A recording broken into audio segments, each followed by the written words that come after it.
Hello, good evening, everybody. So once again, I welcome all of you in today's current affairs. Okay, so आज मैं 12 फरवरी के current affairs की discussion करूंगा. ठीक है. आज के न्यूज़पेपर में बहुत अच्छे आर्टिकल्स आए हैं.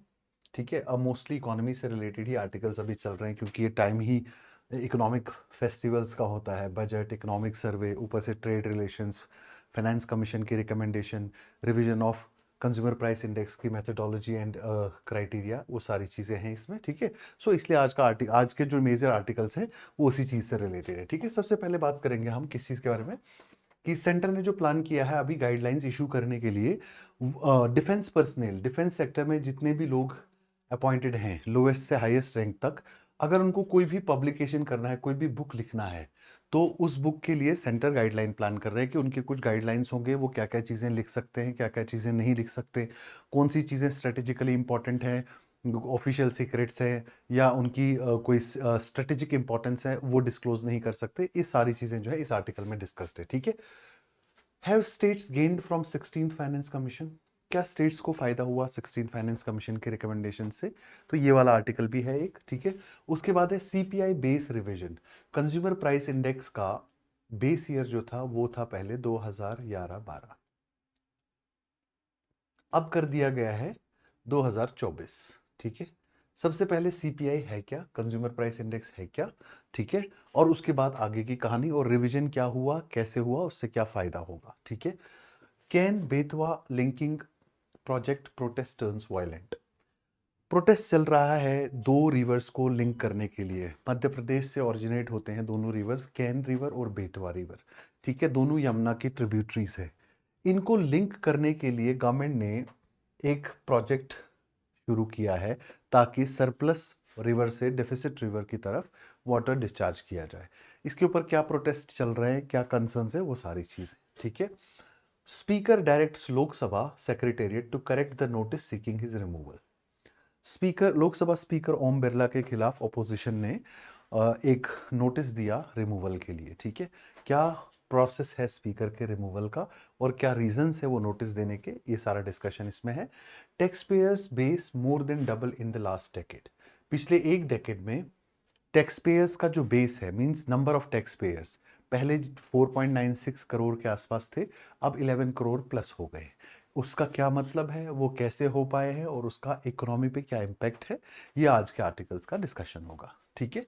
चलो, द फर्स्ट आर्टिकल, पहला आर्टिकल क्या कह रहा है कि सेंटर जो है गाइडलाइंस प्लान कर रहा है उन लोगों के लिए, डिफेंस पर्सनल के लिए, जो विद इन सर्विस या पोस्ट रिटायरमेंट बुक्स पब्लिश करने के शौकीन है या अपना कंटेंट लिखने के शौकीन है. ठीक है. क्योंकि वो एक ऐसे सेक्टर में है जो नेशनल सिक्योरिटी के लिए सबसे ज़्यादा इंपॉर्टेंट है.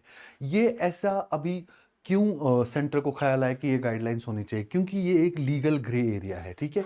लीगल ग्रे एरियाज कौन से होते हैं? वो एरियाज जहां पे कोई स्पेसिफिक लॉज नहीं होते. ठीक है.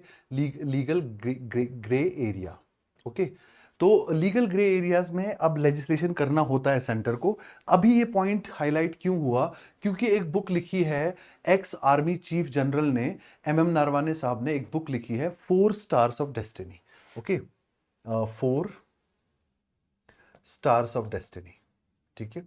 हालांकि ये बुक कभी ओपन मार्केट में पब्लिश नहीं हुई, लेकिन पेंगुइन पब्लिकेशंस ने कुछ कॉपीज जो है इसकी कहीं पब्लिश की थी और कुछ ओपन ऑर्डर पे जो है वो डिलीवर भी की हैं, जिसमें से एक बुक राहुल गांधी लेके गए पार्लियामेंट में और he was discussing situation of war between India and China. ठीक है.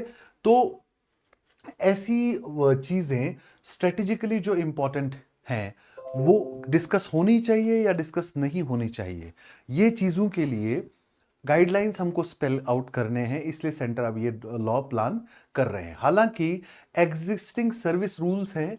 जब आप सर्विस में होते हो तो आपको परमिशन लेके कंटेंट डिस्क्लोज करके पब्लिकेशन करना होता है, या ऑफिशियल सीक्रेट्स एक्ट भी है एक ऐसा लॉ जो प्रिवेंट करता है आपको ऑफिशियल सीक्रेट्स को डिस्क्लोज करने के लिए.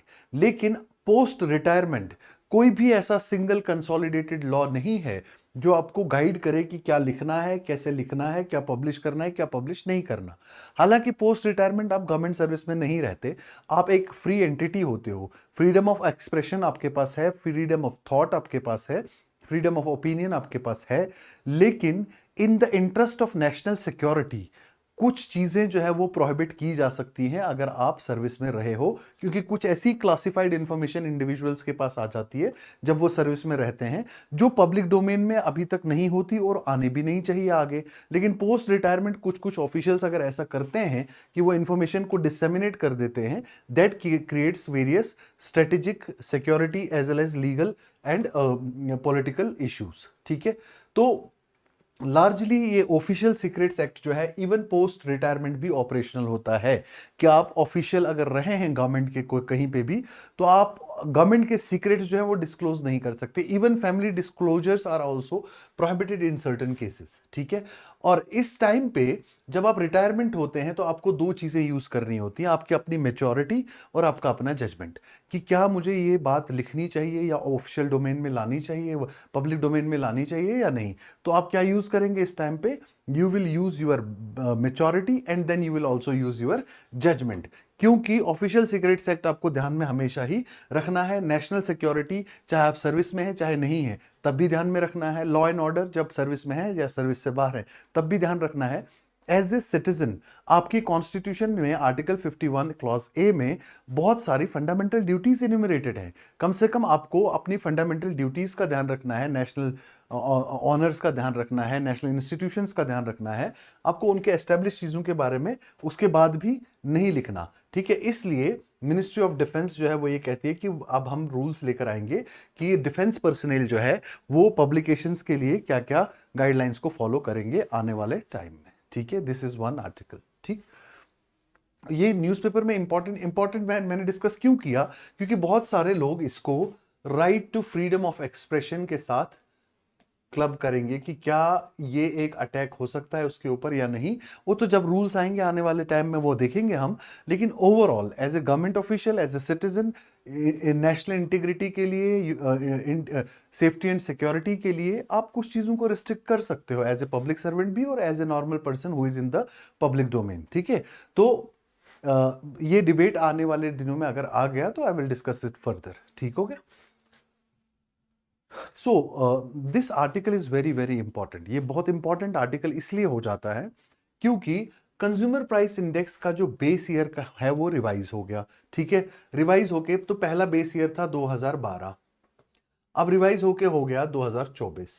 ठीक है, तो ये क्या चेंजेस इसमें आए और इसमें क्या हम एक्सपेक्ट कर सकते हैं, ये सारा इस आर्टिकल में डिस्कशन किया गया है। ठीक है, मेरा ये मानना है कि जब तक आपका बेसिक्स क्लियर नहीं होता कोई भी आर्टिकल पढ़ने का कोई फन नहीं होता। ठीक है, तो सबसे पहले मैं आपको कंज्यूमर प्राइस इंडेक्स का मतलब बताता हूं। ठीक है, consumer price index basically inflation को मेजर करने का एक इंडेक्स है। ठीक है, it measures inflation. First of all ये किसको मेजर करता है, इन्फ्लेशन। ठीक है, ये पब्लिश होता है ऐसा CPI, consumer price index for rural areas, consumer price index for urban areas, consumer price index for agricultural labourers, consumer price index for rural labourers, okay sorry urban labourers, and consumer price index for industrial workers.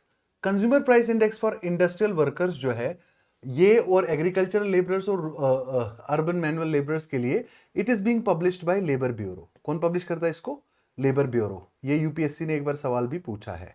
ठीक है, और rural, urban और combined, CPI rural, CPI urban and CPI combined, this is published by central statistical office under the ministry of statistics and programme implementation.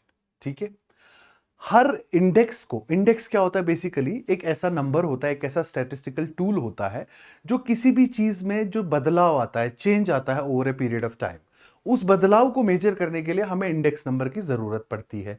तो index number को हमेशा अपने जो base year होता है उसके साथ लिखा जाता है। जैसे पहले CPI, consumer price index 2012 is equal to 100, ये कन्वेंशन था लिखने का। अब अगर आप लिखते सीपीआई 2015 इज इक्वल टू 112, इसका मतलब है 2012 से 2015 तक आते आते 12% इन्फ्लेशन में चेंज आया है। दिस इज वाई वी से इसीलिए हम बोलते हैं कि जो कंज्यूमर प्राइस इंडेक्स है या इंडेक्स नंबर कोई भी हो, वो over a period of time change measure करता है। लेकिन हम 2012 पे मेजर कर रहे थे कंज्यूमर प्राइस इंडेक्स की इन्फ्लेशन को, अब 2026 में चल रहे, 14 साल पहला हमारा बेस ईयर था, तो इसको रिवीजन करने की जरूरत पड़ी, तो हमने रिवीजन किया बीएन गोल्डर कमेटी के रिकमेंडेशन पे। तो अब हमने कौन सा रखा, 2024। तो अब के कन्वेंशन के हिसाब से CPI consumer price index of 2024 is 100। अब 2025 में देखेंगे 24 के कंपैरिजन में प्राइसेस में कितना चेंज आया है। ठीक हो गया। ये 2000 अपडेशन इसलिए जरूरत है क्योंकि बेस ईयर के कुछ क्राइटेरिया होते हैं। ये नॉर्मल ईयर होना चाहिए, ये बिल्कुल रिसेंट ईयर होना चाहिए, और इसके लिए हमें एम्पल डेटा अवेलेबल होना चाहिए। इसके लिए गवर्नमेंट ने कमेटी बिठाया था 2023 में, जिसका नाम था BN Goldar committee. Please remember this, very important for prelims. ठीक है, बीएन गोल्डर कमेटी ने रिकमेंड किया कि कंज्यूमर प्राइस इंडेक्स को जो बेस ईयर को जो है वो रिवाइज करने की जरूरत है। तो नई सीरीज का 2024 सीरीज का डेटा पहली दफा आज पब्लिश किया मिनिस्ट्री ऑफ स्टैटिस्टिक्स और प्रोग्राम इंप्लीमेंटेशन ने। ठीक है, अब पहले तो इसमें चेंज क्या आया, बेस ईयर में जो रिवाइज किया गया तो चेंजेस क्या क्या आए। ठीक है, और कंज्यूमर प्राइस इंडेक्स मेजर करता है inflation eight consumers level for a basket of goods. ठीक है, गुड्स एंड सर्विसेज, जैसे पहले थी 40 सर्विसेज, ठीक है, और 219 गुड्स, टोटल 259 आर्टिकल्स थे जिनकी प्राइसेस को चेक करके हम इन्फ्लेशन का ओवरऑल लेवल बता रहे थे। और गुड्स और सर्विसेज जितने भी हों उसमें उनका लेवल बताने के लिए आपको देखना पड़ता है कि प्राइसेस में चेंज कितना आ रहा है, और आप गुड्स एंड सर्विसेज कैसे रख रहे थे पहले, उसके लिए मिनिस्ट्री ऑफ स्टैटिस्टिक्स और प्रोग्राम इंप्लीमेंटेशन की एक सर्वे होती है, that is called as household consumption expenditure survey. It is also done by central statistical office under ministry of statistics and programme implementation. ठीक है, तो ये वाली सर्वे आप इसका डेटा यूज करते हो और इससे पता चलता है आपको कंजम्पशन पैटर्न। तो 2012 का जो कंजम्पशन पैटर्न था लोगों का वो पूरी तरह से चेंज हो गया है 2024 तक आते आते, क्योंकि over the time period, over the years जब आप आगे बढ़ते हैं तो कंजम्पशन पैटर्न जो है वो चेंज होते ही रहते हैं। ठीक है, वो चेंज इसलिए होते हैं ओवर द ईयर क्योंकि वर्किंग स्टाइल चेंज हो जाता है, कल्चर चेंज हो जाता है। आजकल की डेट में जितना हम ऑनलाइन सर्विसेज, गैजेट्स कंज्यूम करते हैं, यूज करते हैं, वैसा 2012 में नहीं था। तो इसलिए हमको सीपीआई को टाइमली रिवाइज करने की जरूरत है, क्योंकि basket of goods overall consumption pattern जो है वो ओवरऑल चेंज होते रहते हैं। प्लस हमारी जो बास्केट ऑफ गुड्स पहले वाले सीपीआई में थी 2012 में, सिर्फ 6 कैटेगरी की गुड्स एंड सर्विसेज हमने रखी थी, और इंटरनेशनल स्टैंडर्ड जो यूएन का स्टैंडर्ड है उसके हिसाब से 12 कैटेगरी की गुड्स होनी चाहिए थी। तो हमने अब 12 कैटेगरी की गुड्स लेके आए, और पहले वाले में फूड एंड बेवरेजेस का वेटेज बहुत ज्यादा था, इस वाले में हमने वेटेज फूड एंड बेवरेजेस को और कम कर दिया, वो मैं अभी डिस्कस कर रहा हूं। ठीक है, हाँ, तो अब आगे चलते हैं। ये है ऑफिशियल मिनिस्ट्री ऑफ स्टैटिस्टिक्स और प्रोग्राम इंप्लीमेंटेशन की वेबसाइट से 4 बजे आर्टिकल आया है, और 7 बजे मैं आप लोगों के साथ डिस्कस कर रहा हूं। ठीक है, so ministry of statistics of and programme implementation ने क्या कहा, ऑफिशियली अनाउंस कर दिया कि हम यूज करेंगे हाउस होल्ड कंजम्पशन एक्सपेंडिचर सर्वे 2023-24 का एज आवर डेटा, और बेस ईयर जो रहेगा हमारा वो रहेगा आज के बाद कंज्यूमर प्राइस इंडेक्स के लिए 2024। ठीक है, और रिकमेंडेशन मैंने आपको पहले ही कहा बीएन गोल्डर कमेटी की ये रिकमेंडेशन थी। ठीक है, और इन्होंने कहा कि हमने गुड्स की जो पहले 6 division, there were 6 division of goods and services, 6 division of goods and services, अब हम कितना कर रहे हैं, 12 डिवीजन गुड्स एंड सर्विसेज का।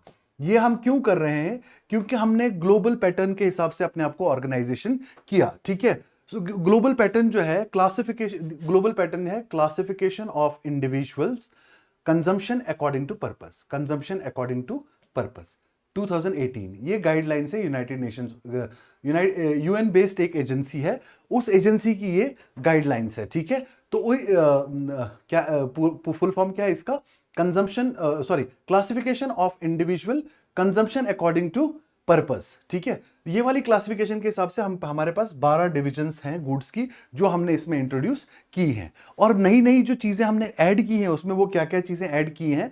पहले रूरल हाउसिंग पहले वाले कंज्यूमर प्राइस इंडेक्स में नहीं था, मतलब रूरल एरियाज में हाउस के ऊपर रेंट कितना था, हाउसिंग कितना था, वो हम चेक नहीं कर रहे थे इन्फ्लेशन चेक करते हुए।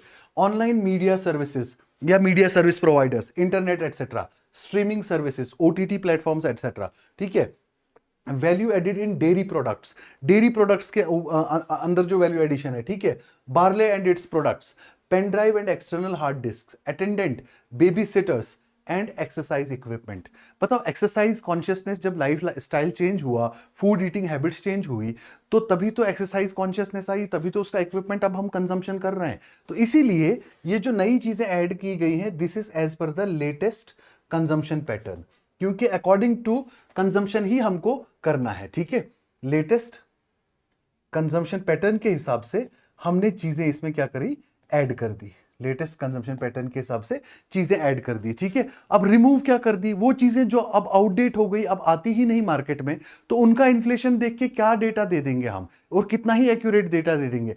कौन सा इंडिविजुअल है जो अब आज भी वीडियो कैसेट रिकॉर्डर यूज कर रहा है, वीसीआर या फिर वीसीडी या फिर डीवीडी प्लेयर्स, ये कौन यूज कर रहा है, ठीक है। Hiring charges, radio, tape recorders, clothing, second hand clothing particularly, हाँ, उसके बाद then video cassettes etcetera etcetera, ropes etcetera etcetera, ये चीजें अब यूज ही नहीं हो रही, तो इनको क्यों रखना है सीपीआई की बास्केट में।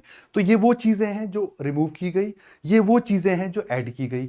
यूपीएससी के लिए ब्यूटीफुल क्वेश्चन है यहाँ पे, which of the following things have been removed from the CPI of 2024, which of the following things have been added to the CPI of 2024, या फिर ऐसा देगा, consider the following goods, 4-5 goods देगा, नीचे देगा which of the following have been removed, 1 only, 1 and 2 only, 2 and 3 only, इस तरह से ऑप्शंस भी बनते हैं, ठीक है। और दूसरा रिकमेंडेशन ये किस पैटर्न पे हम कर रहे हैं, ठीक है। नेक्स्ट जो चीज हमको इसमें मुझे आपको बतानी है, वो ये है कि रेफरेंस पीरियड हम क्या ले रहे हैं, ठीक है। रेफरेंस पीरियड हम लेंगे जनवरी 2024 टू 2024, जनवरी 2024 टू 2024 दिसंबर। पहले क्या लेते थे हम, प्रीवियस ईयर के 1 अप्रैल से नेक्स्ट ईयर के 31 मार्च तक। इसलिए बहुत जगह आपको दिखेगा बेस ईयर जो दिखेगा वो ऐसा भी दिखेगा 2011-12 बेस ईयर। जैसे आप जीडीपी की कैलकुलेशन में जब आप देखोगे बेस ईयर रिवीजन, तो उसमें 2011-12, ठीक है। क्यों, क्योंकि वो हम पूरे फाइनेंशियल ईयर का रिकॉर्ड ले रहे थे। इसमें रेफरेंस पीरियड हम लेंगे जन से दिसंबर तक, इसलिए सीपीआई का हमेशा अब एक ही ईयर जो है वो बेस ईयर रहेगा 24, और वैल्यू रहेगी 100। अगले साल अगर 102 हो गई तो इसका मतलब 2026 के मुकाबले 24 से 2026 तक 2% चेंज हुआ, 2% चेंज हुआ है इन्फ्लेशन में, ठीक है। एक तो ये हो गया। दूसरा, मैंने आपको ये पहले ही बताया कि ये क्यों हम कर रहे हैं, और गुड्स कितनी इंक्रीज की गई। 259 गुड्स पहले थी, गुड्स एंड सर्विसेज मिला के, अब कितनी हो गई, 308। 308 में से 258 are goods and 50 are services, 50 are services, ठीक हो गया।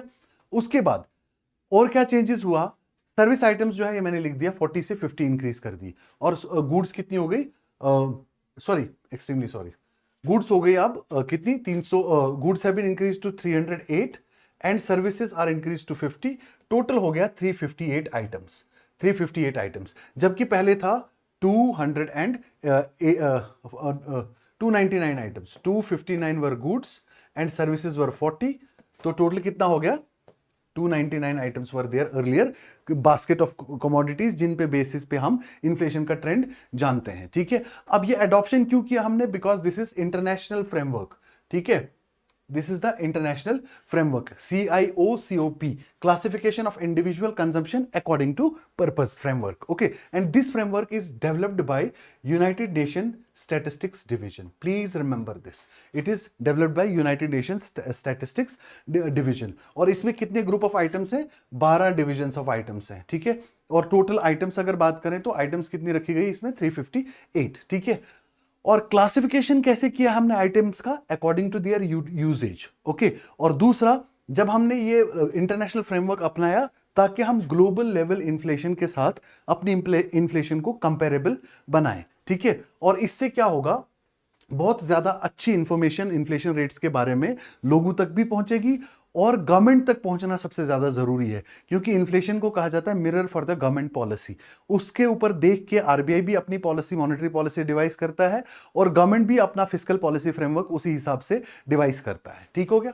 उसके बाद अब जो आइटम्स में चेंजेस आए हैं वो क्या क्या है, सबसे पहले यहां पे 2012 का ये वाला ग्राफ है कि 2012 में किस में वेटेज क्या था और 2024 में वेटेज कैसे चेंज किया गया। ठीक है, आप देख लो 2012 में सबसे ज्यादा वेटेज था फूड एंड बेवरेजेस को 45.86%। तो अब कितना कर दिया है फूड एंड बेवरेजेस का 36.75%। तो फूड एंड बेवरेजेस में मैं डाउनवर्ड एरो लगा रहा हूं कि इसकी वेटेज जो है वो कम कर दी गई, उसकी वेटेज क्या कर दी गई, कम कर दी गई। ठीक है, दूसरा हो गया पान, टोबैको एंड इंटॉक्सिकेंट्स, इसकी वेटेज थी 2.38% और अब कितनी कर दी गई पान, टोबैको एंड इंटॉक्सिकेंट की 2.99%। तो इसको वेटेज बढ़ा दिया। क्यों? क्योंकि ज्यादातर आज भी पुअर पीपल पान, टोबैको कंज्यूम करते हैं, रिच पीपल आज भी इंटॉक्सिकेंट्स ड्रिंक्स वगैरह कंज्यूम कर रहे हैं। ठीक है, उसके बाद clothing and footwear, clothing and footwear का वेटेज कितना था पहले 6.53, क्लोथिंग एंड फुटवेयर का वेटेज 6.53, यहां क्लोथिंग एंड फुटवेयर का वेटेज कितना कर दिया 6.38, मींस क्लोथिंग एंड फुटवेयर का वेटेज कम कर दिया गया। अच्छा, क्लोथिंग एंड फुटवेयर में एक चीज याद रखना कि सेकंड हैंड क्लोथिंग जो है वो हटा दिया गया, उसमें पहले वाले में clothing and footwear included second hand clothing also, तो सेकंड हैंड क्लोथिंग जो है यहां से हटा दिया गया। ठीक है, उसके बाद नेक्स्ट हाउसिंग के लिए, हाउसिंग का वेटेज जो था वो कितना था 10% था हाउसिंग का वेटेज 10.07। ठीक है, यहां पे housing, water, electricity, gas and other fuels ये सारा मिला के 17.67% कर दिया, तो हाउसिंग का थोड़ा सा बढ़ा दिया गया। ठीक है, उसके बाद फ्यूल एंड लाइट, ठीक है, फ्यूल एंड लाइट इसके साथ क्लब कर दिया गया, फ्यूल, इलेक्ट्रिसिटी, गैस हाउसिंग के साथ एक यूनिट के अंदर क्लब करके 17% बना दिया। वैसे हाउसिंग और फ्यूल एंड लाइट का मिला के अगर आप देखें तब पहले 17% तब भी नहीं था, तब था ये 16.91% पहले था, तो अब जो है क्लब करके भी 17.67%। ठीक है, अब furnishing, household equipment and routine household maintenance, furnishing ये वाला पहले था ही नहीं, ये कहां आता था, सिर्फ मिसलिनियस में रख दिया गया था। ठीक है, तो फर्निशिंग ये इक्विपमेंट, रूटीन हाउसहोल्ड 4.47, हेल्थ का 6.10%। आप देख लीजिए यहां पे कहीं आपको हेल्थ नहीं दिखेगा, ये भी मिसलिनियस में रखा गया था। ट्रांसपोर्ट का 8%, information communication 3.61, recreation and sports and culture ये सारी चीजें इसमें नहीं है, क्योंकि 2012 में इन चीजों पे बहुत ज्यादा पार्ट एक्सपेंडिचर नहीं कर रहे थे लोग। ठीक है, एजुकेशन सर्विसेज में 3.33%, रेस्टोरेंट अकोमोडेशन सर्विसेज 3.5 और personal care, social protection and miscellaneous goods and services 5.4% weightage. Prelims point of view से ascending order, descending order of weightage ये चीजें बहुत इंपॉर्टेंट है, और प्रीलिम्स पॉइंट ऑफ व्यू से और क्या इंपॉर्टेंट है कि वेटेज चेंज क्या क्या हुई है, क्या ऐड हुआ है, क्या डिलीट हुआ है। मेंस पर्सपेक्टिव से कि एडिशन है तो क्यों, डिलीशन हुआ तो क्यों, क्योंकि change this pattern of living जो है वो रीजन है एडिशन ऑफ थिंग्स के बारे में। और दूसरा एक और चीज है change in income of levels, change in income levels, change in income levels, क्योंकि इनकम लेवल्स के हिसाब से जैसे जैसे एक इंडिविजुअल की इनकम बढ़ती है, ठीक है, वैसे वैसे उसका जो फूड के ऊपर खर्चा है, फूड के ऊपर जो खर्चा है वो कम होता चला जाता है। ठीक है, तो ये चीजें आपको ध्यान रखनी है। ठीक हो गया, फूड के ऊपर जो परसेंटेज ऑफ इनकम खर्च होती है वो कम होती चली जाती है, the proportion of income spent on food items reduces with increase in income, क्योंकि अगर आप 100 रुपए हैं तो 90 रुपए फूड पे खर्चा कर रहे हैं तो 90% खर्चा कर रहे हैं, लेकिन 1000 रुपए आपकी इनकम है, 300 रुपए भी फूड पे खर्चा करोगे तो भी 30% of your income is going for food expenditure. तो जैसे जैसे एक इंडिविजुअल की इनकम बढ़ती है उसका फूड के ऊपर जो प्रोपोर्शन ऑफ इनकम जा रहा था वो धीरे धीरे कम हो जाता है। ठीक है, इकोनॉमिक्स का एक एस्टैब्लिश्ड प्रिंसिपल भी है। ठीक है, उसके बाद नेक्स्ट जो चीज है वो ये है कि इंक्लूजन जो है वो रूरल हाउसिंग कंजम्पशन की इंक्लूजन जो है इस बार सबसे पहले रूरल रेंट जो है, पहले हाउस रेंट इंक्लूडेड नहीं था वो अब हमने इंक्लूड कर दिया, और मॉडर्न कंजम्पशन आइटम्स में ऑनलाइन मीडिया सर्विसेज और सीएनजी वगैरह हमने इसमें ऐड कर दिया, और डिजिटल सर्विसेज, ओटीटी सब्सक्रिप्शंस ये सारी चीजें भी ऐड कर दी। ठीक है, अब हम रूरल एरिया से कितनी मार्केट्स कवर किया हमने, कितने टाउन्स कवर किए, पहले हमने जो टाउन्स कवर करने थे इसमें 310, अब हम 434 टाउन से डेटा लेंगे, उनकी एवरेज बना के हम इन्फ्लेशन चेक करेंगे। तो टाउन्स का इंक्लूजन मोर अराउंड 40% मोर टाउन्स, ज्यादा 40% ज्यादा टाउन्स से हम डेटा कलेक्ट करके एवरेज इन्फ्लेशन का जो है डेटा बनाएंगे। ठीक है, और नंबर ऑफ आइटम्स पहले कितनी थी, टोटल आइटम्स 259 गुड्स से अब हम कहां हो गए 308 गुड्स पे। ठीक है, तो इसका मतलब 19% इंक्रीज इन गुड्स एंड 40 से 50 आ गए हम सर्विसेज में, तो 25% increase in services. Important prelims question, items ज्यादा कहां बढ़ी, गुड्स या service? Definitely number of items in goods have been increased more, लेकिन प्रोपोर्शन अगर देखोगे, गुड्स सिर्फ 19% इंक्रीज हुआ और सर्विसेज में 25% इंक्रीज हुआ, तो देखना है वो proportion of goods is increased या proportion of services is increase. ये पूछे तो service is the right answer, लेकिन अगर वो पूछे कि नंबर, एब्सोल्यूट नंबर, तो एब्सोल्यूट नंबर में गुड्स का इंक्रीज ज्यादा है एज कंपेयर टू सर्विसेज, ठीक है। और मार्केट जो है वो हमने ज्यादा कवर कर ली, इसलिए क्योंकि रूरल एरिया, अर्बन एरियाज में पहले हम कितनी मार्केट्स कितनी मार्केट से डेटा ले रहे थे, 1114 मार्केट से, अब हम 1407 मार्केट से हम लेंगे प्राइस का डेटा, और मेनली अब हम ऑनलाइन मार्केट से भी डेटा लेंगे, लेकिन ऑनलाइन मार्केट से सिर्फ अर्बन एरिया में डेटा लेंगे। कई सारे ऑनलाइन प्लेटफॉर्म्स होते हैं जो ऑनलाइन ही सेल करते हैं चीज़ों को, तो 12 online markets will be, data from 12 online markets will be taken to decipher the figures of inflation. और रूरल एरियाज में पहले 1181 मार्केट्स थी, अब 1465 मार्केट्स हो गए। इंपॉर्टेंट पॉइंट ये नोट करने का है कि मार्केट्स जो हैं वो ज्यादा रूरल एरियाज की कवर की जाएंगी इन्फ्लेशन की रियल पिक्चर बताने के लिए, ठीक है। तो और 25% इंक्रीज हुआ है ओवरऑल मार्केट्स में, जो हम कवर करेंगे जब हमको इन्फ्लेशन का डेटा लेना है, ठीक है। तो ये सारा आपका बेसिक्स है अबाउट कंज्यूमर प्राइस इंडेक्स और जो रिसेंट चेंजेस इसमें इंट्रोड्यूस की गई है। अब हम बात करेंगे अब वी विल टॉक अबाउट, अब हम बात करेंगे डेटा के ऊपर, आर्टिकल के ऊपर कि आर्टिकल क्या कह रहा है। So this is the article. अब ये आर्टिकल क्या कह रहा है कि नया जो इन्फ्लेशन का डेटा है उसके लिए हमको क्या करना है और वो डेटा हमारे लिए कितना यूजफुल होगा, ये आर्टिकल है। मतलब अब मैं बेसिक से आ गया एडवांस पे, करंट एनालिसिस पे, ठीक है। तो अब देखो कि इस आर्टिकल का क्रक्स ये है कि जो हम नया कंज्यूमर प्राइस इंडेक्स लेकर आ रहे हैं, सबसे पहले वो रियलिटी को कैप्चर करेगा, क्योंकि कंजम्पशन आज का जो है वो अलग पैटर्न पे चलता है। 2012 में अलग पैटर्न का कंजम्पशन था, तो अब जो खपत करते हैं, जो कंजम्पशन करते हैं वो डिफरेंट है। इसलिए ये वाला नया जो रिवीजन हुआ बेस ईयर का भी और मेथोडोलॉजी का भी और वेटेजेस का भी, ये based on the latest consumption pattern है और इंटरनेशनल स्टैंडर्ड पे बेस्ड है, तो ये ज्यादा रियलिस्टिक होगा। दूसरी बात इसने कही है कि इन्फ्लेशन केवल एक नंबर नहीं है, इन्फ्लेशन एक मिरर है, इन्फ्लेशन एक पॉलिसी इनपुट है, आरबीआई के लिए भी, गवर्नमेंट के लिए भी। उसी के ऊपर बेस वो अपनी मॉनेटरी पॉलिसी भी फ्रेम करते हैं, उसी के ऊपर बेस वो अपना फिस्कल पॉलिसी भी फ्रेम करते हैं। तो कैसे इंटरेस्ट रेट्स को रेगुलेट करना है, इन्फ्लेशन कंट्रोल के मेजर्स कब लेने हैं, कब नहीं लेने हैं, ये सारा आइडिया इन्फ्लेशन से मिलता है रिजर्व बैंक ऑफ इंडिया को। और इन्फ्लेशन के डेटा जितने रियलिस्टिक हो उतने ही रियलिस्टिक पॉलिसी डिसीजंस भी होंगे।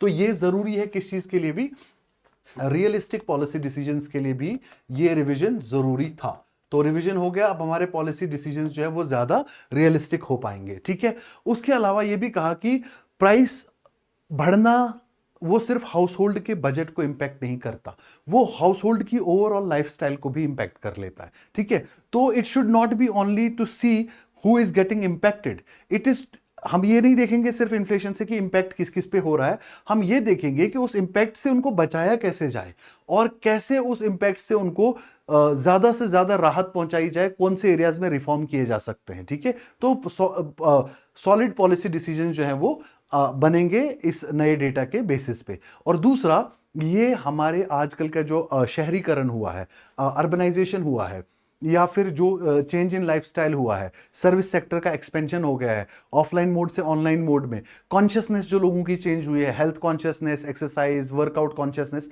सारी कमोडिटीज जो रियल लाइफ में एक इंडिविजुअल को इंपैक्ट करती हैं, वो आपने इंक्लूड की है कंज्यूमर प्राइस इंडेक्स के अंदर। तो इसका मतलब अब आप ज्यादा रियलिस्टिकली डेटास को प्रेजेंट करने वाले हो, ये एक्चुअल पिक्चर देगा कि रियल इंपैक्ट जो है कंज्यूमर के ऊपर क्या हो रहा है, ठीक है। और उसके बाद वेटेज चेंज करने की वजह से आप इसको और ज्यादा प्रैक्टिकल बना रहे हो, और ज्यादा क्या बना रहे हो, प्रैक्टिकल बना रहे हो। और कंजम्पशन बास्केट को जो आपने रैशनलाइज किया इंटरनेशनल स्टैंडर्ड्स के हिसाब से, तो आप इसको ग्लोबल लेवल पे कंपेरेबल बना पा रहे हो। हम ग्लोबल लेवल पे चेक कर पाएंगे कि हमारा इन्फ्लेशन का स्तर कैसा है और वर्ल्ड की दूसरी कंट्रीज का इन्फ्लेशन का स्तर कैसा है, ठीक है। और जैसा लोग लोगों का बिहेवियर रेगुलेट हो सकता है इसी चीज से कि क्या वो खरीदते कितना है और खर्चा कितना करते हैं, ठीक है। और online services, telecom services, air fares, ये सारी चीजें आपने इंक्लूड कर ली हैं, तो this is a wonderful thing.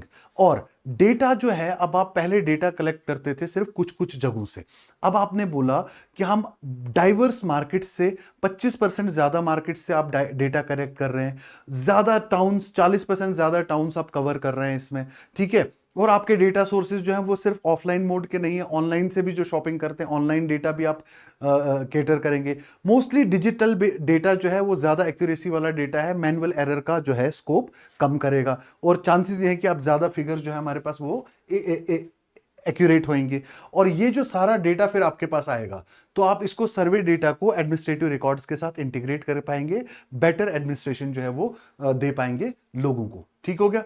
और जो मेथडोलॉजी आप यूज कर रहे हैं उसकी एक्सटेंसिव स्क्रूटिनी होगी अब डिजिटल डेटा प्लेटफॉर्म्स से, और जब डिजिटल डेटा प्लेटफॉर्म से उसकी एक्सटेंसिव स्क्रूटिनी होगी वो बहुत अच्छी चीज होगी। और जो आप ये मेथडोलॉजी सबसे पहले लेके आए हैं, जितने लोगों को आपने कंसल्ट किया है, इकोनॉमिक एक्सपर्ट्स को, पॉलिसी एक्सपर्ट्स को, डेटा एक्सपर्ट्स को, official from ministry and statistics and programme implementation, आपने इंटरनेशनल एक्सपर्ट्स को आपने कंसल्ट किया है, तो हाई चांसेस है कि ये बहुत अच्छा रिच सोर्स ऑफ डेटा होगा, क्योंकि आफ्टर थॉरो कंसल्टेशन से ये मेथडोलॉजी जो है ये डेवलप हुई है। और आप कोर पर्पस सॉल्व कर पाओगे। कोर पर्पस क्या है इन्फ्लेशन का, कि प्राइसेस जो हैं house hold point of view से कैसे चेंज होती है, गवर्नमेंट के पॉइंट ऑफ व्यू से कैसे चेंज होती है। गवर्नमेंट के पास एम्पल सोर्सेज है, मनी है, फर्क नहीं पड़ता। हाउस होल्ड का जिसका सोर्स लिमिटेड है, उसके पॉइंट ऑफ व्यू से इन्फ्लेशन को समझना बहुत जरूरी है, और इस नई मेथडोलॉजी, नए बेस ईयर से वो पर्पस भी हमारा सॉल्व हो जाएगा, इंडेक्सिंग इंप्रूव हो जाएगी, ठीक है। तो अब हमको ओवरऑल जो ये करंट अफेयर्स वाला आर्टिकल है, ये इसके बेनिफिट्स बता रहा है कि अब हम कैसे कैसे रिवीजन ऑफ मेथडोलॉजी की वजह से, रिवीजन ऑफ बेस ईयर की वजह से इन्फ्लेशन का डेटा बहुत बेहतर तरीके से ट्रैक कर पाएंगे, ठीक हो गया। बहुत ही डिटेल्ड, अच्छे से मैंने इसको एक्सप्लेन कर दिया, सरल भाषा में, सिंपल लैंग्वेज में, ठीक है।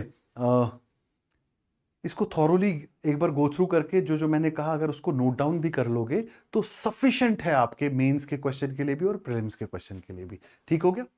ओके, तो अब अगला आर्टिकल इससे भी अच्छा है, ठीक है। वो है कि क्या फाइनेंस कमीशन, क्या 16th जो ये वाला आर्टिकल है, next article, have states gained from the 16th finance commission, क्या 16th फाइनेंस कमीशन के रिकमेंडेशन से स्टेट्स को लाभ मिला है, हैव दे गेन्ड, ठीक है। अब ये जानने के लिए सबसे पहले मैं फाइनेंस कमीशन की भी यहां दोबारा आपको बेसिक्स बताऊंगा, ठीक है। फाइनेंस कमीशन क्या होता है, ठीक है।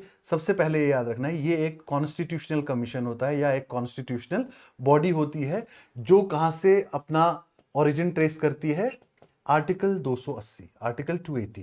आर्टिकल 280 क्या कहता है कि हर 5 वर्ष के लिए ये प्रेसिडेंट की ड्यूटी है कि वो एक फाइनेंस कमीशन कॉन्स्टिट्यूट करे जो ये बता सके सेंटर और स्टेट्स के बीच में टैक्सेस कैसे डिवॉल्व होंगे, टैक्सेस कैसे डिस्ट्रीब्यूट होंगे, और स्टेट्स के आपस में कैसे टैक्सेस डिस्ट्रीब्यूट होंगे। यहां पे दो टर्म्स आपको देखने को मिलेंगे, एक होगा horizontal devolution, centre to states, sorry this is vertical devolution, this is vertical devolution. तो वर्टिकल डेवोल्यूशन कैसे करना है आपको फंड्स का, और एक हो गया अमॉन्ग द स्टेट्स, ये एक स्टेट है, ये दूसरा स्टेट है, ये तीसरा स्टेट है, और ये चौथा स्टेट है। यहां से और भी अलग स्टेट्स हैं, पूरा ऑल जितनी भी स्टेट्स हैं उनके बीच में जो कैसा डेवोल्यूशन होना है, this is called as horizontal devolution. तो आपको ये दो टर्म्स हमेशा याद रखने हैं। Horizontal devolution means among the states, कैसे हॉरिजॉन्टल डिस्ट्रीब्यूशन रादर देन, कैसे स्टेट्स के बीच में डिस्ट्रीब्यूट करना है टैक्स रेवेन्यू और जो सेंटर कलेक्ट करता है, और वर्टिकल मतलब सेंटर से स्टेट्स कैसे आना चाहिए, ठीक है। याद रखना सेंटर जो टैक्स कलेक्ट करता है it is called as gross tax revenue, gross tax revenue, ठीक है। इसमें सेंटर कुछ पार्ट करता है CGST, central goods and services tax, ठीक है। सेंटर को कुछ पार्ट मिलता है integrated goods and services tax का भी, और सेंटर करता है इनकम टैक्स भी कलेक्ट, ठीक है। सेंटर करता है सेस भी कलेक्ट, सेंटर करता है सरचार्ज भी कलेक्ट, ठीक है। ये सारे कई टैक्सेस हैं जो सेंटर कलेक्ट करता है। इसमें सेस को छोड़ दो, सरचार्ज को भी छोड़ दो, और टैक्स कलेक्शन के लिए जितना पैसा लगता है उसको कहते हैं tax expenditure. Expenditure means the amount which is spend for collection of tax. Tax expenditure भी निकाल दो तो तब बचेगा आपके पास डिविजिबल पूल ऑफ टैक्सेस। तो ये जो डिविजिबल पूल ऑफ टैक्सेस है इसको कैसे डिवाइड किया जाए सेंटर और स्टेट्स के बीच में और किस किस स्टेट को कितना दिया जाए, ये प्राइमरी काम होता है फाइनेंस कमीशन का। हर 5 साल के लिए ये रिकमेंडेशन देते हैं।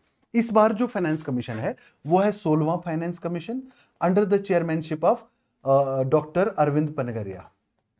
डॉक्टर अरविंद पनगरिया। इससे पहले था 15th finance commission. 16th finance commission का जो टाइम पीरियड है वो है 2026 से लेके 2031 तक। 2031 तक का टाइम पीरियड है इसका इम्प्लीमेंटेशन का टाइम पीरियड। ठीक है, रिकमेंडेशन में आर्टिकल पढ़ते हुए बताऊंगा आपको, लेकिन उससे पहले मैं आपको थोड़ा सा बेसिक्स में और आगे बताना चाहता हूं कि इसमें प्रेसिडेंट जो है इसको कॉन्स्टिट्यूट करता है और इसकी कंपोजिशन क्या होती है। इसमें एक चेयरपर्सन होता है और इसके 4 मेंबर्स होते हैं। ठीक है, और चारों मेंबर्स जो है वो नॉट नेसेसरली जो है वो फुल टाइम ना भी हो, 3 पार्ट टाइम हो, एक फुल टाइम हो, सॉरी 3 फुल टाइम हो और एक पार्ट टाइम हो तो चलेगा। एक चेयरपर्सन 4 मेंबर्स। ठीक है, इस बार के चेयरपर्सन कौन है मैंने आपको अभी बता दिया, वो कौन है, डॉक्टर अरविंद पनगरिया। और जो 4 मेंबर्स हैं वो कौन कौन है, श्री AN झा, अजय नारायण झा जो कि परमानेंट मेंबर है, अजय नारायण झा। ठीक है, then Annie George Mathew, AG Mathew. Okay, उसके बाद कौन है, Niranjan Rajadhyaksha, Niranjan Rajadhyaksha. Okay, and then SK Ghosh. Okay, Soumya Kranti Ghosh, doctor SK Ghosh. Just remember, कभी कोई नोटोरियस एग्जामिनर हो तो वो पूछ देगा कि इनमें से कौन फाइनेंस कमीशन का मेंबर नहीं था। बड़े नोटोरियस किस्म का एग्जामिनर ऐसा क्वेश्चन पूछ सकता है। स्टेट सर्विसेज के लिए ये फेवरेट क्वेश्चन हो सकता है। ठीक हो क्या, तो इसमें अब ये पार्ट टाइम मेंबर कौन है, और ज्यादा नोटोरियस एग्जाम है तो वो पूछेगा पार्ट टाइम मेंबर कौन है, तो SK Ghosh, Saumya Kranti Ghosh is the part time member. ठीक है, ये मेंबर्स का कोई क्वालिफिकेशन एज सच है नहीं, लेकिन ये होता है कि ये होने चाहिए experts in finance, experts in economics और expert in public administration. So AN Jha जो हैं वो 15 फाइनेंस कमीशन के भी मेंबर थे और वो सेक्रेटरी भी रहे हैं एक्सपेंडिचर डिवीजन के। ठीक है, उसके बाद AG मैथ्यूज जो है वो स्पेशल सेक्रेटरी रहे हैं एक्सपेंडिचर डिवीजन के, और उसके बाद जो है एग्जीक्यूटिव डायरेक्टर अर्थ ग्लोबल के रहे हैं निरंजन राजाध्यक्ष, और SK क्रांति घोष जो है वो ग्रुप चीफ इकोनॉमिक एडवाइजर हैं स्टेट बैंक ऑफ इंडिया के, इसलिए इनको पार्ट टाइम मेंबर रखा क्योंकि अभी भी serving group chief economic advisor हैं State Bank of India group के। समझ रहे मेरी बात को, तो ये तो हो गया कंपोजिशन। ठीक है, अब इसमें जो क्राइटेरियाज होते हैं फाइनेंस कमीशन के, वो क्या क्राइटेरियाज थे, कम से कम मैं 13th फाइनेंस कमीशन से लेके आज तक आपको बताऊंगा, उससे आपको चेंजेस क्या क्या आई हैं वो पता चलेगा। ठीक, देखो क्राइटेरिया पहले यहां पे 13th finance commission, 14th, 15th और 16th फाइनेंस कमीशन। ठीक है, पहला क्राइटेरिया था इनकम डिस्टेंस का। क्या था, इनकम डिस्टेंस का। तो पहले इस इनकम डिस्टेंस का फॉर्मूला समझो। इनकम डिस्टेंस का फॉर्मूला पहले क्या होता था कि रिचेस्ट स्टेट से पुअर जो बाकी स्टेट्स हैं वो कितनी दूरी पे हैं। आज की डेट में इन्होंने कहा कि हम जो लेंगे टॉप 3 स्टेट्स का एवरेज लेंगे, टॉप 3 स्टेट्स का एवरेज लेंगे। स्टेट इनकम जो है 3 स्टेट्स का एवरेज लेंगे और फिर कंसर्न स्टेट का उससे डिस्टेंस देंगे। ठीक है, so distance from the top 3 states average income. Top 3 states की जो एवरेज इनकम है उससे एक स्टेट की इनकम कितनी दूर है उसको कितना वेटेज है। पहले इनकम डिस्टेंस को 47.5% वेटेज था, 13 फाइनेंस कमीशन ने ये रखा था। 14 फाइनेंस कमीशन ने बढ़ा के कर दिया 50% और 15th ने कम कर दिया 45%। 16 फाइनेंस कमीशन ने और कम कर दिया 42.5%। सो यहां पे मैं डाउनवर्ड एरो रख रहा हूं या लिख रहा हूं ताकि आपको याद रहे कि इनकम डिस्टेंस का क्राइटेरिया जो है उसको थोड़ा कम कर दिया गया। ठीक है, हालांकि इनकम डिस्टेंस का जो क्राइटेरिया है ये बेसिकली बताता है कि एक स्टेट के अंदर कितनी इक्विटी है, कितना जस्टिस है, इनइक्वालिटी कितनी कम है। तो it is basically concept which shows equity कितनी है स्टेट के अंदर। Equity means not related to money, equity means related to social equity, inequalities कितनी है। ठीक है, और पॉपुलेशन 1971 के सेंसस के हिसाब से उसका क्राइटेरिया 13 फाइनेंस कमीशन में 25% था वेटेज, और 14 फाइनेंस कमीशन में 17.5% वेटेज था, और 15 फाइनेंस कमीशन ने इस क्राइटेरिया को खत्म कर दिया, 16 फाइनेंस कमीशन के ने भी इस क्राइटेरिया को खत्म कर दिया। मतलब आज की डेट में 1971 की एक स्टेट की क्या पॉपुलेशन थी उसका कोई वेटेज नहीं है, सिर्फ 13th और 14th फाइनेंस कमीशन ने उसको वेटेज दिया था। 2011 सेंसस पे 13th फाइनेंस कमीशन ने कोई क्राइटेरिया नहीं दिया, ठीक है, क्यों? क्योंकि वो फाइनेंस कमीशन 2011 के सेंसस से पहले ही आया था, 2010 का ही था वो, ठीक है। 14th फाइनेंस कमीशन ने उसको 10% वेटेज दिया, 15th फाइनेंस कमीशन ने 15 कर दिया, और पॉपुलेशन का वेटेज बढ़ा दिया किसने? 16th फाइनेंस कमीशन ने कितना कर दिया? 17.5%। मतलब ये इंक्रीज कर दिया गया। इंक्रीज करने का ये रीजन है कि पॉपुलेशन के हिसाब से सोर्सेज का डिस्ट्रीब्यूशन होना चाहिए स्टेट्स के बीच में, क्यों? ज्यादा जो पॉपुलस स्टेट है उसको थोड़ा ज्यादा ही शेयर मिलना चाहिए। एरिया का पहले वेटेज था 10%, फिर बढ़ा के 15 कर दिया था 14th और 15th फाइनेंस कमीशन ने। 16th फाइनेंस कमीशन ने एरिया को और कम कर दिया, एरिया को कितना वेटेज दे दिया? 10% वेटेज एरिया को मिलेगा। ओके, फॉरेस्ट को 13th में कोई वेटेज नहीं था, 14th में 7.5%, 15th में 10, और 16th फाइनेंस कमीशन ने, तो यहां पे मैं ऐसा वाला डाल रहा हूं कि मतलब ये सिमिलर है, आज भी कोई चेंज नहीं हुआ। एरिया फॉरेस्ट जो है, there is no change in the weightage of forest, it was as it is, that is 10%। ठीक हो गया।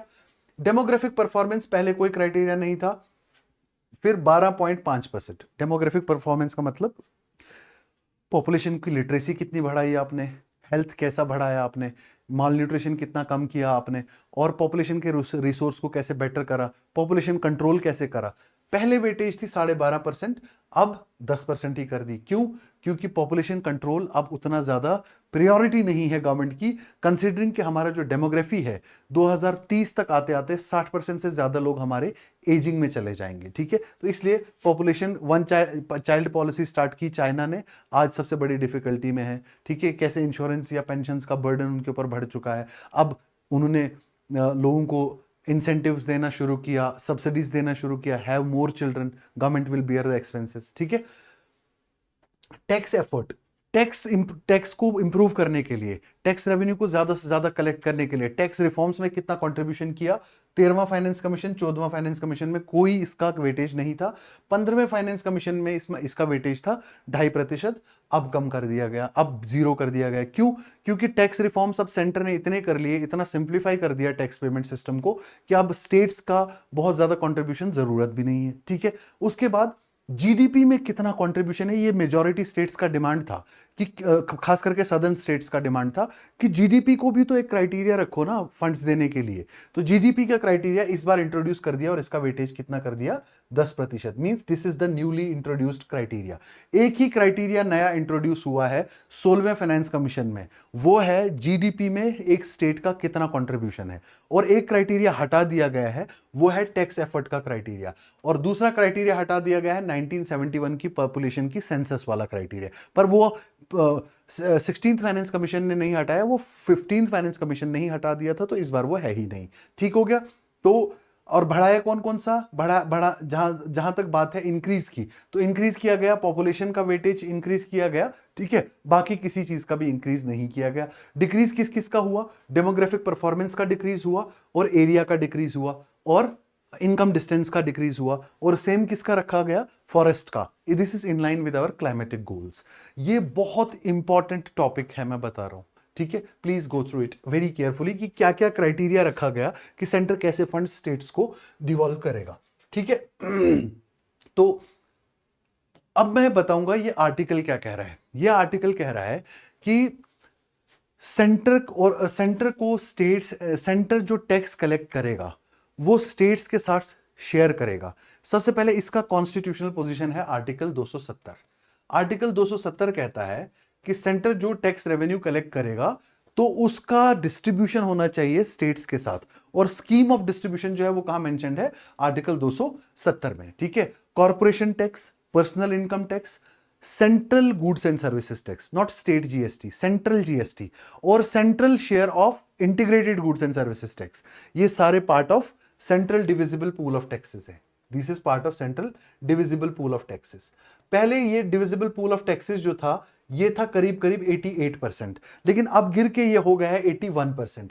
उसका रीजन है कि सेंटर ने सेसेस और सरचार्जेस पे थोड़ा सा ज्यादा फोकस किया, और स्टेट्स को जो है जीएसटी के लागू होने के बाद, रैशनलाइजेशन होने के बाद डिविजिबल पूल ऑफ टैक्सेस थोड़ा कम हो गए।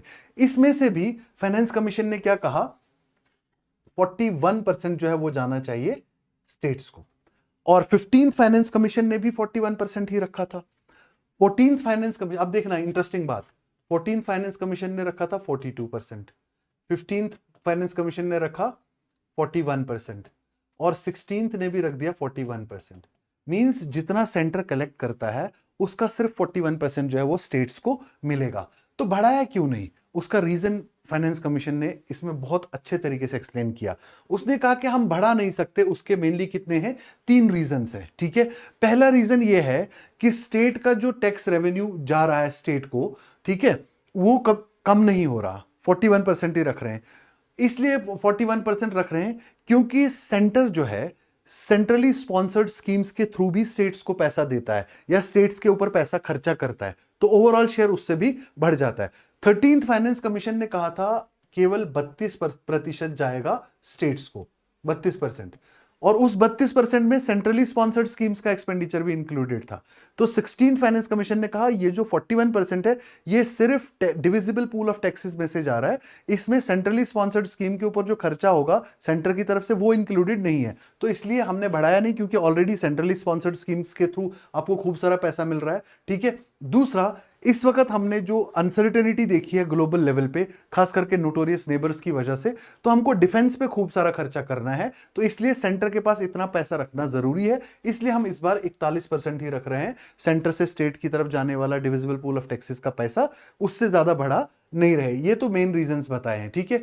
उसके बाद दूसरा जो है, तो पहली रिकमेंडेशन है 41% पे ही इसको कैप कर दिया गया। दूसरा, जो क्राइटेरिया चेंज किए गए जो मैंने अभी आपको पिछली स्लाइड में बताए, ठीक है, और यह भी बताया गया कि स्टेट्स की डिमांड्स क्या क्या थी और सेंटर ने कौन कौन सी डिमांड मानी और कौन सी डिमांड नहीं मानी। सबसे पहले स्टेट्स की डिमांड ये थी कि शेयर को इंक्रीज करके 41% की जगह 50% करो। कुछ स्टेट्स कह रही थी 45% कर लो, कुछ स्टेट्स कह रही थी 48% कर लो। फाइनेंस कमीशन ने कहा हम 41 ही रखेंगे, और रीजन दिया कि हम क्यों 41 ही रखेंगे, ठीक है।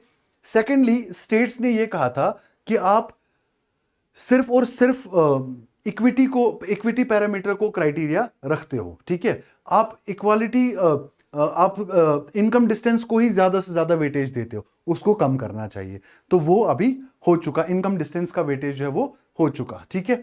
उसके बाद इंडस्ट्रियलाइज स्टेट ने कहा कि आप जीडीपी का कंट्रीब्यूशन क्यों नहीं करते काउंट, जब आपको क्यों उसका जो जीडीपी की तरफ स्टेट्स का कंट्रीब्यूशन है आप उसको क्यों कंसीडर नहीं करते as a criteria for devolution of funds. तो सेंटर ने वो भी स्टेट्स की डिमांड एक्सेप्ट की, लेकिन ये डिमांड मेनली उन स्टेट्स की तरफ से आ रहा था जो ज्यादा कंट्रीब्यूट करती है सेंटर की जीडीपी को, जैसे industrialise states like Maharashtra, Gujarat, Karnataka, Telangana. तो ये वाला क्राइटेरिया जो है एड ऑन कर दिया गया, ठीक है।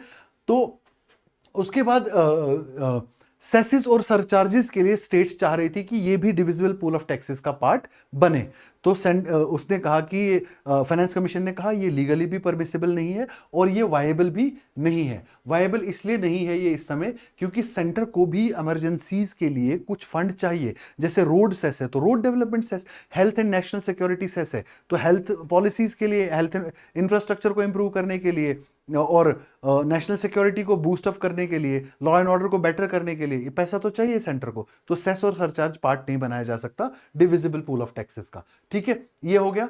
उसके बाद कुछ स्टेट्स ने, अच्छा ये जीडीपी वाला जो क्राइटेरिया है वेटेज में लाया गया, ये मैंने आपको बता दिया गया, ठीक है। Because of GDP as a criteria कुछ स्टेट्स का पैसा जो है बढ़ जाएगा, कुछ स्टेट्स का कम हो जाएगा।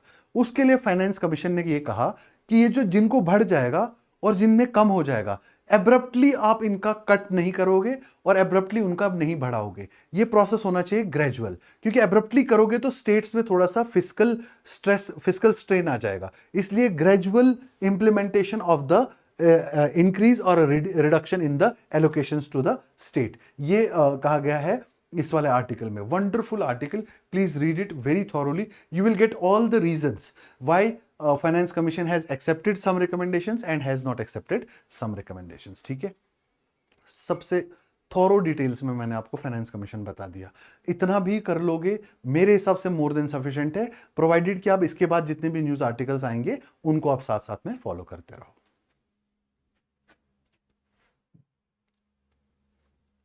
जी, अगला आर्टिकल जो मैं डिस्कस करूंगा वो है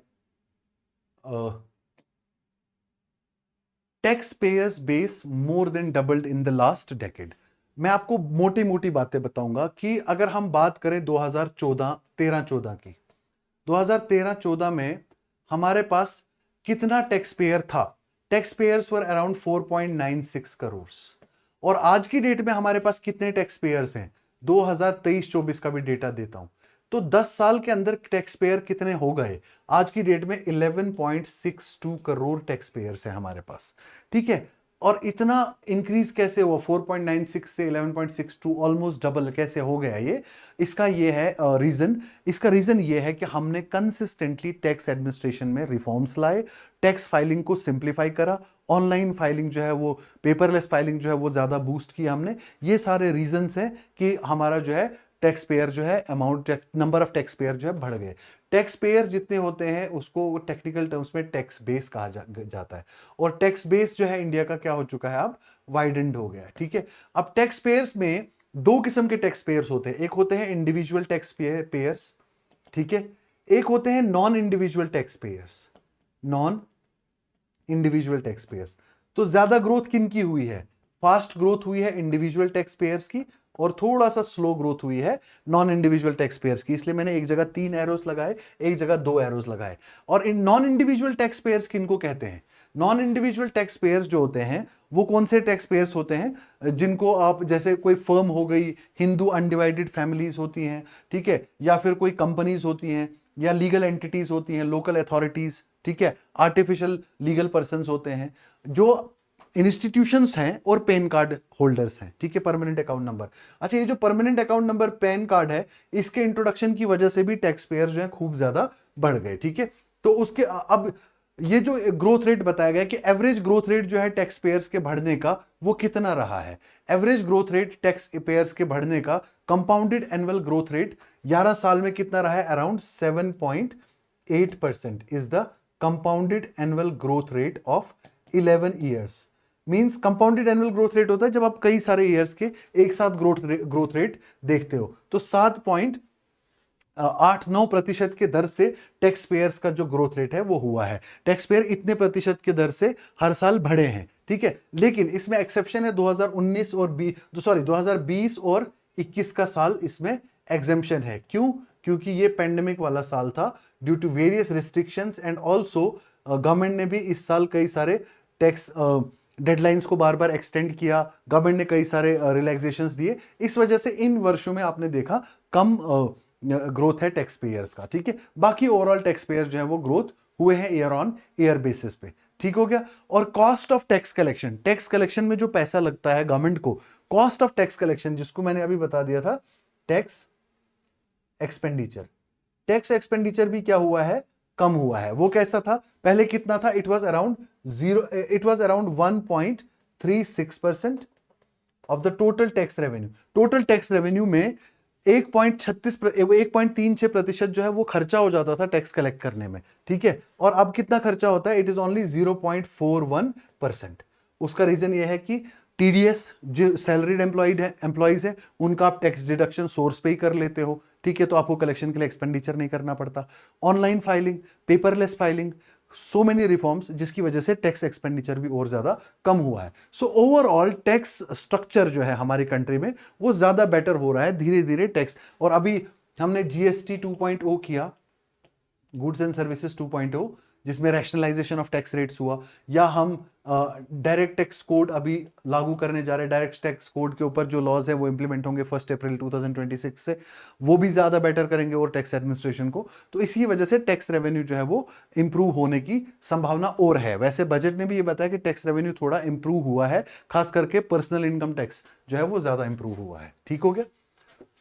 सो speaker directs Lok Sabha to correct the notice seeking removal. Speaker को रिमूव करने का कौन सा आर्टिकल डील करता है कॉन्स्टिट्यूशन में? Article 94 deals with the process of removal of speaker, provisions dealing with removal of speaker. अच्छा, स्पीकर के रिमूवल का प्रोसेस जो है ये बड़ा एम्बिगुअस प्रोसेस है।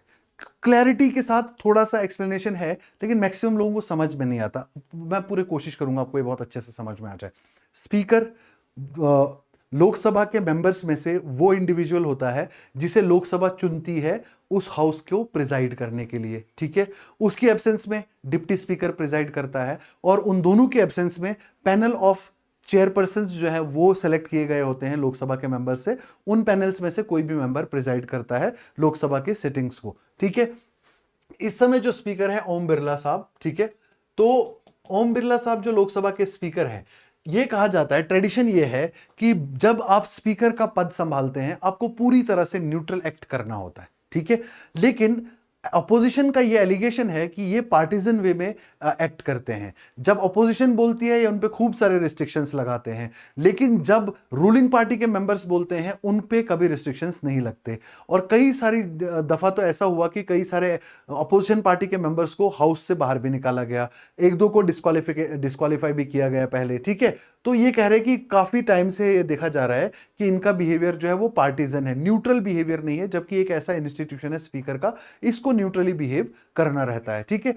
अब आर्टिकल 94 कहता है कि अगर लोकसभा एक रेजोल्यूशन, अगर लोकसभा के मेंबर्स एक रेजोल्यूशन दे दें और उस रेजोल्यूशन पे कम से कम 100 मेंबर्स साइन कर लें, ठीक है, 100 मेंबर्स साइन कर लें, तो वो रेजोल्यूशन एडमिट हो जाता है और फिर नोटिस दिया जाता है। 14 days notice is to be given to speaker, 14 days notice is to be given कि आपके खिलाफ जो है रिमूवल की प्रोसीडिंग स्टार्ट हुई है, ठीक है। उसके बाद जब हाउस आता है वोटिंग के लिए, ठीक है, तो वोटिंग कैसे होती है इस नोटिस पे, ये सबसे इंपॉर्टेंट पार्ट है। वोटिंग जो है वो सबसे ज्यादा इंपॉर्टेंट पार्ट है, ठीक है। कॉन्स्टिट्यूशन में लिखा है कि voting must be by majority, लेकिन यहां पे वर्ड मेजॉरिटी को एक्सप्लेन नहीं किया कि ये सिंपल मेजॉरिटी है, स्पेशल मेजॉरिटी है या क्या है, ठीक है। तो कुछ कॉन्स्टिट्यूशनल एक्सपर्ट्स ने यह कहा कि जब हम बात कर रहे हैं मेजॉरिटी की, इसका मतलब है इफेक्टिव मेजॉरिटी, इसका मतलब है इफेक्टिव मेजॉरिटी। बहुत इंटरेस्ट से समझना इस चीज को, हाँ, इफेक्टिव मेजॉरिटी। अब सिंपल मेजॉरिटी तो आपको पता है, जितने लोग प्रेजेंट हैं वोटिंग के टाइम पे उनमें से हाफ से ज्यादा, मतलब अगर 300 लोग प्रेजेंट है तो 151 will be simple majority. Special majority क्या होती है? स्पेशल मेजॉरिटी का मतलब होता है हाउस की स्ट्रेंथ मान लीजिए 552 है, ठीक है, 552 है, ठीक है।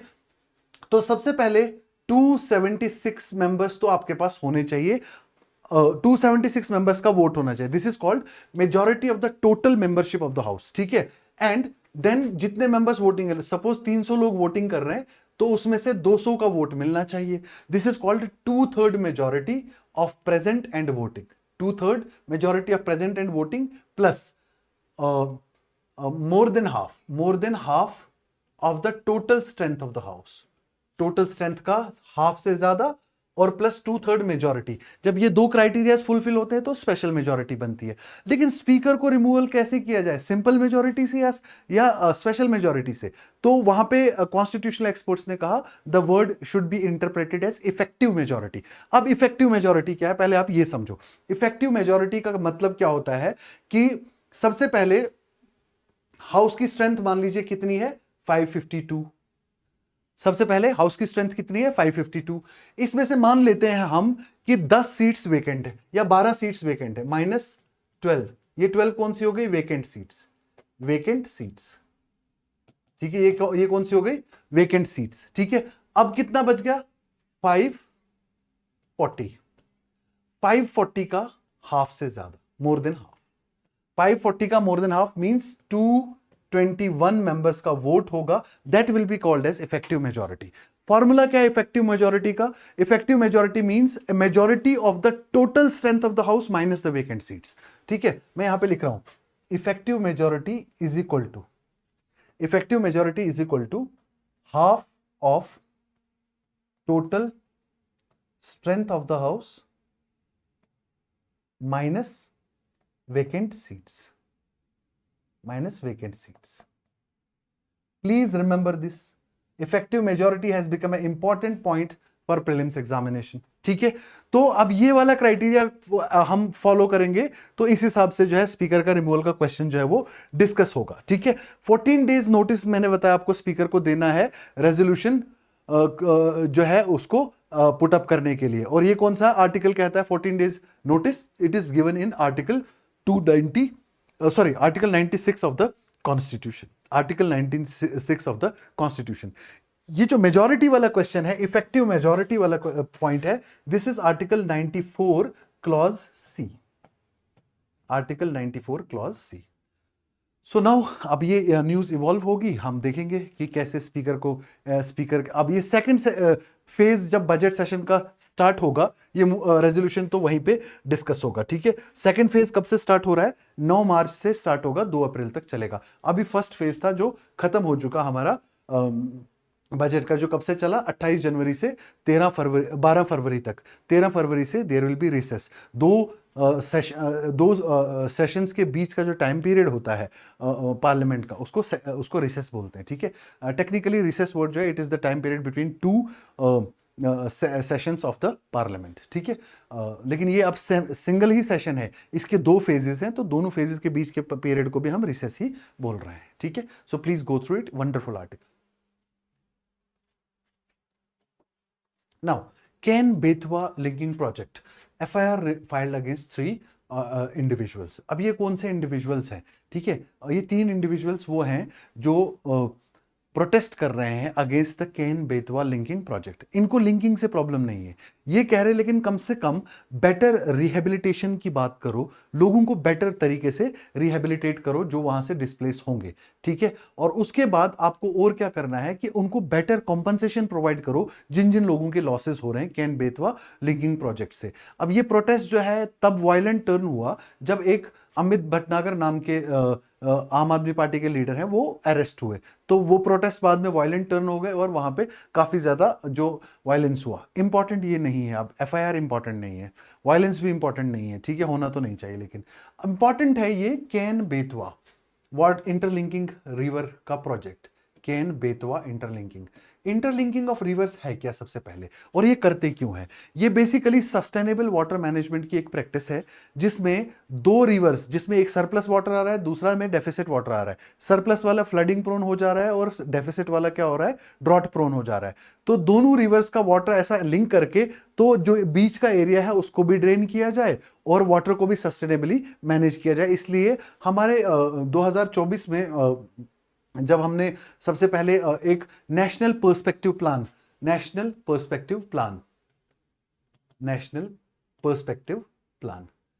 ये नेशनल पर्सपेक्टिव प्लान जो हमने लॉन्च किया, इसमें हमने बताया कि we will be starting 30 linking projects. Okay, 30 river water linking projects जो हैं वो होंगे, जिसमें से 16 जो होंगे वो मेनलैंड इंडिया होंगे, नॉर्दर्न इंडिया, और 14 जो होंगे वो पेनिनसुलर रिवर्स का लिंकिंग का प्रोजेक्ट होगा। इसमें जो कैन और बेतवा रिवर है, ये दोनों मध्य प्रदेश से ओरिजिन होते हैं। ठीक है, और ये दोनों 2 स्टेट्स से गुजरते हैं, मध्य प्रदेश और यूपी से गुजरते हैं। ठीक है, तो 2 स्टेट्स इसमें इन्वॉल्व है, मध्य प्रदेश और यूपी, और रिवर्स कैन और बेतवा जो दोनों यमुना की ट्रिब्यूटरीज है। अब ये लेफ्ट बैंक ट्रिब्यूटरीज हैं या राइट बैंक ट्रिब्यूटरीज हैं वो आपको देखना पड़ेगा, तो डेफिनेटली ये राइट बैंक ट्रिब्यूटरीज हैं दोनों, किसकी? यमुना रिवर की। ठीक है, let us see, this is the Yamuna river, ये यमुना रिवर है, this is the Ken river. ठीक है, this is the Ken river and this is the Betwa river. ठीक है, ये जो एरिया है, ये वाले पार्ट है इंडिया का जो जूम्ड वर्जन में यहां पे दिया गया है। ठीक है, अब कैन रिवर जो है और बेतवा रिवर जो है मध्य प्रदेश से ओरिजिन होते हैं और यमुना की ट्रिब्यूटरीज है। कैन यमुना के साथ बंदा डिस्ट्रिक्ट ऑफ यूपी में मिलती है और Betwa Hamirpur district of UP में मिलती है। ये थोड़े फैक्चुअल पॉइंट्स है जो आपको याद रखने हैं। ठीक है, Rajghat, Paricha and Matatila dams are over the Betwa river, very important point for prelims, and Ken river passes through Panna tiger reserve, very very important। ठीक है, तो रिवर लिंकिंग प्रोजेक्ट्स जो हैं ये बेसिकली हमारा नेशनल पर्सपेक्टिव प्लान का पार्ट है और ये basically sustainable river water management. So ये है बड़वासागर पॉइंट से यहां से ये प्रपोज्ड प्रोजेक्ट है, ठीक है, और ये दोधन डैम के पास क्लोज होगा, ठीक है। This is the linking canal, ठीक है। तो अब ये लिंकिंग कैसे होता है, कैसे आगे बढ़ेगा, इसमें economic sustainability, environmental viability, legal issues जो है वो सेटल करके फिर इस प्रोजेक्ट को कैसे आगे बढ़ाया जाएगा, that is another question we will be discussing somewhere separately. लेकिन अभी करंट में क्या चल रहा है इसका, और ये कौन कौन से पर्सपेक्टिव्स हैं, ये कैसे पढ़े जाए, this is more important for you, ठीक है। तो आज के समाचार यहीं समाप्त हुए, कल फिर मुलाकात होगी इसी समय कुछ और करंट अफेयर्स के साथ। Thank you.